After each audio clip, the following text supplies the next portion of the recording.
जय हिंद बच्चों।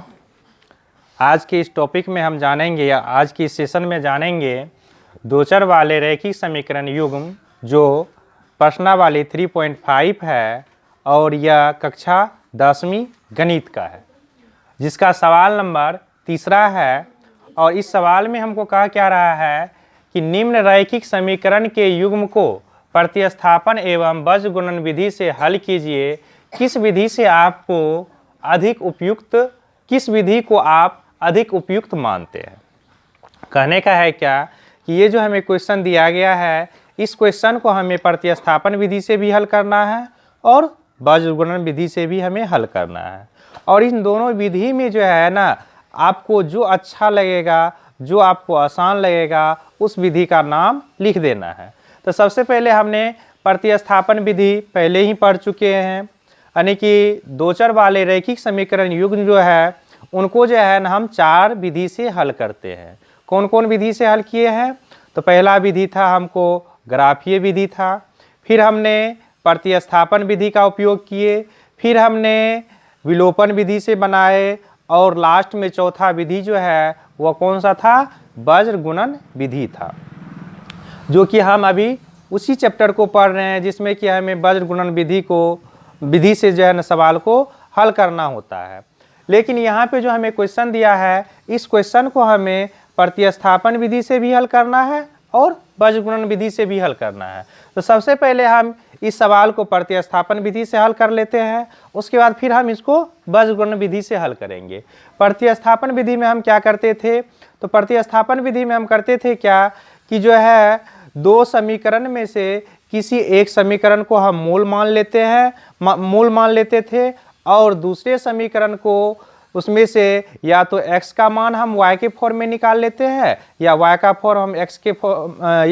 मान हम x के फॉर्म में निकाल करके उसको जिस समीकरण को हम मूल मानते हैं उसमें हम उनका मान रख देते हैं। तो हमें पहले x का मान निकल जाता है और फिर वही मान हम फिर दूसरे में रख देते हैं, तो फिर हमें y का मान निकल जाता है। तो हम सबसे पहले प्रतिस्थापन विधि से हल कर लेते हैं। तो हम इसको क्या करते हैं, इसको हम समीकरण 1 इसको हम मूल बना लेते हैं और इसको हम हल कर लेते हैं।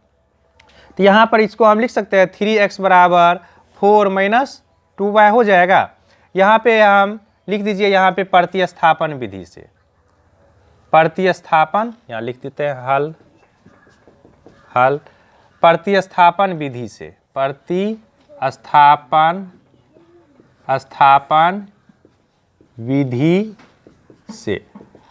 चलिए पहले हम सवाल को यहाँ से, ये तो सवाल हमको दिया हुआ है, हम हल में जहाँ से करते हैं वहाँ से हम लिख लेते हैं। यहाँ लिख दीजिए प्रतिस्थापन विधि से, यह तो समीकरण दिया हुआ है प्रतिस्थापन विधि से। चलिए 8x + 5y बराबर क्या हो जाएगा? 9। इसको हम मूल समीकरण बना लेते हैं। 3x + 2y बराबर क्या दिया हुआ है? 4। तो 3x बराबर लिख देते हैं हम 4 - 2y हो जाएगा। इस या 2 जो है प्लस में है, इस साइड जाएगा तो माइनस में हो जाएगा। x बराबर क्या हो जाएगा? 4 - 2y/3। अब यह मान रखेंगे हम समीकरण 1 में। तो लिखिए यहाँ पे समीकरण 1 में x का मान रखने पर, तो 8x + 5y बराबर क्या हो गया? 9 हो गया। तो 8x का मान कितना आया है? तो x का मान है हमको कितना? 4 - 2y/3 + 5y, इसके बटे में नहीं पूछा है तो 1 लगा दीजिए, बराबर कितना हो गया? 9 हो गया। इसका लघुत्तम लीजिएगा तो 3 हो जाएगा।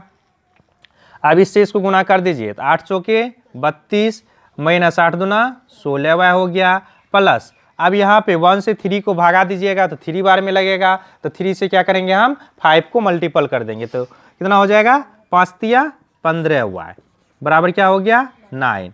9 के बटे में भी 1 कर दीजिए। अब यहाँ पर क्या करना है? बाय क्रॉस कर देना, यानी कि कोना कोनी गुना कर लेते हैं हम।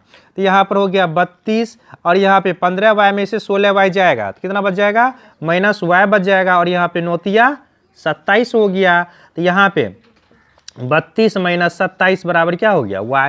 ये 27 प्लस में था, इसको हम इस साइड लाए तो माइनस में हो गया, और यह माइनस में y था, इस साइड गया तो प्लस में हो गया। अब इसको घटा दीजिए तो यह 12 में से 7 जाएगा तो बच जाएगा कितना 5, और 2 में से 2 गया 0, तो y बराबर कितना मान निकल गया, y बराबर निकल गया मान हमको 5। और x बराबर हम क्या निकाले हैं, तो 4 माइनस 2y/3, तो यहाँ पे 4 माइनस 2 मल्टीपल क्या हो जाएगा 5/3, तो यहाँ पर हो जाएगा 4 माइनस 5 दूना 10/3, तो यहाँ पर 10 में से 4 घटेगा तो बच जाएगा -6/3, तो बराबर 3 से काट देंगे तो बराबर निकल गया -2। तो x का मान कितना निकल गया -2, और y का मान निकल गया हमको 5। ठीक ना, y का मान निकल गया 5 और x का मान निकल गया -2। तो ये तो हम प्रतिस्थापन विधि से हल किए हैं। और एक बार हम जांच कर लेते हैं कि ये जो हम मान निकाले हैं वह मेरा मान सही निकला है या गलत निकला है। तो अब यहाँ पर देख लेते हैं, हम साइड में एक बार करके देख लेते हैं कि यहाँ क्या दिया हुआ है 8x प्लस 5y बराबर क्या दिया हुआ है 9 दिया हुआ है। तो 8 मल्टीपल कितना करेंगे हम -2 करेंगे, प्लस 5 मल्टीपल कितना करेंगे हम 5 करेंगे, बराबर कितना आना चाहिए हमको 9 आना चाहिए। यहाँ पर लिख देते हैं हम जांच। ठीक, तो यहाँ पर कितना हो जाएगा 8 दूना 16 -16 प्लस 25 बराबर 9, तो यहाँ 9 बराबर 9। इसका मतलब है क्या कि जो हम मान निकाले हैं वो मान मेरा क्या है सही है।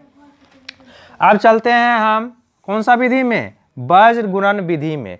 और वज्र गुणन विधि में जो हम इससे पहले ट्रिक सीखे हैं उस ट्रिक से हम वज्र गुणन विधि को हल करेंगे। यहाँ पर लिखिए किससे, वज्र गुणन विधि, वज्र गुणन विधि, वज्र गुणन विधि से, क्योंकि हमें दो विधि बोल दिया है, एक बोल दिया है प्रतिस्थापन से और एक बोल दिया हमको वज्र गुणन विधि से। तो प्रतिस्थापन का हम यह मान निकाल लिए हैं और वज्र गुणन विधि से हमें मान निकालना है। अब इसमें समीकरण क्या क्या दिया हुआ है 8x प्लस 5y बराबर 9 दिया हुआ है, और फिर दूसरा दिया हुआ है क्या 3x प्लस 2y बराबर 4 दिया हुआ है। वज्र गुणन विधि में हम जानते हैं क्या कि जो हमें अचर मान दिया हुआ रहता है उसको हमें बराबर के इस साइड लाना होता है।